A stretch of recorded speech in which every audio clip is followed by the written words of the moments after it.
Muling isang sundalong nakikipagbakbakan sa mga mountains sa Marawi ang nalagas ng dahil sa friendly fire. Ibig pong sabihin, mismong airstrike ng gobyerno ang nakapatay sa mga sundalo. Ayon po sa Department of National Defense, 7 pang sundalo ang sugatan. Ang mga nagluluksang kaanak na mga nasawing tropa ay may panawagan sa Pangulo. Mula sa lungsod ng Iligan, nakatutok, luwangay, si Oscar Oida. Oscar. Mike, sa mga sandaling ito, nakalagak sa isang punerarya dito sa Iligan City ang mga nasawing sundalo sa airstrike.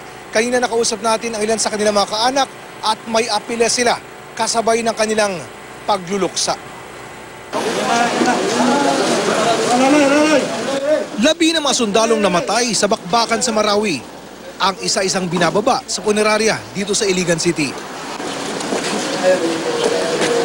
Karamihan mula sa 44th at 15th Infantry Battalion ng Philippine Army.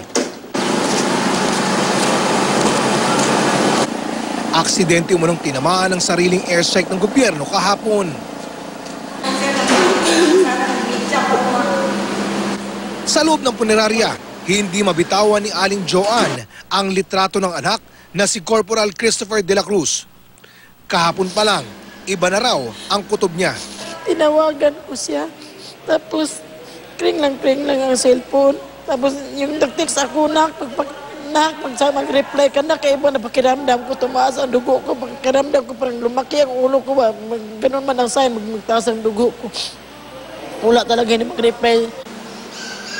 Maya-maya pa, natanggap na raw niya ang pinaka-pinangangambahang balita. Nalaman ko, iyakan na kami, sabi ko, sana hindi, iba sana Lord. Hindi sana anak ko, iba sana. Pero anak ko talaga.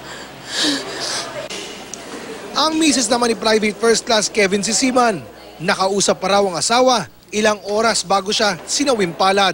Kahapon tumawag siya sa akin mga 11:15. Okay lang daw siya. Bakit gano'n? Sabi niya okay lang. Tapos gano'n na yung nalaman ko. Huli raw niyang nakita ang asawa nitong nakaraang buwan nang isilang niya ang kanilang bunsong anak. Nalaman ko na ano daw, na tamaan daw sila sa airstrike. Hindi ko makapaniwala. Ayaw ko paniwala. Masakit eh.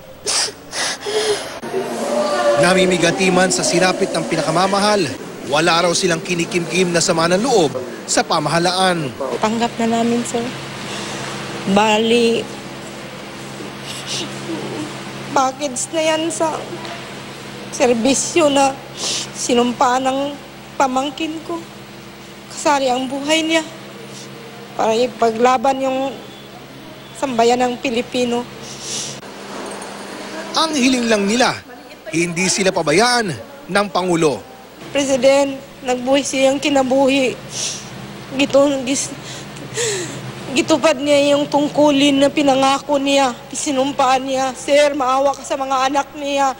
Maliliit pa, walang trabaho po yung asawa niya, may sakit. Sana huwag nang maulit ng pareho ng ganun. Sana siguraduhin nila.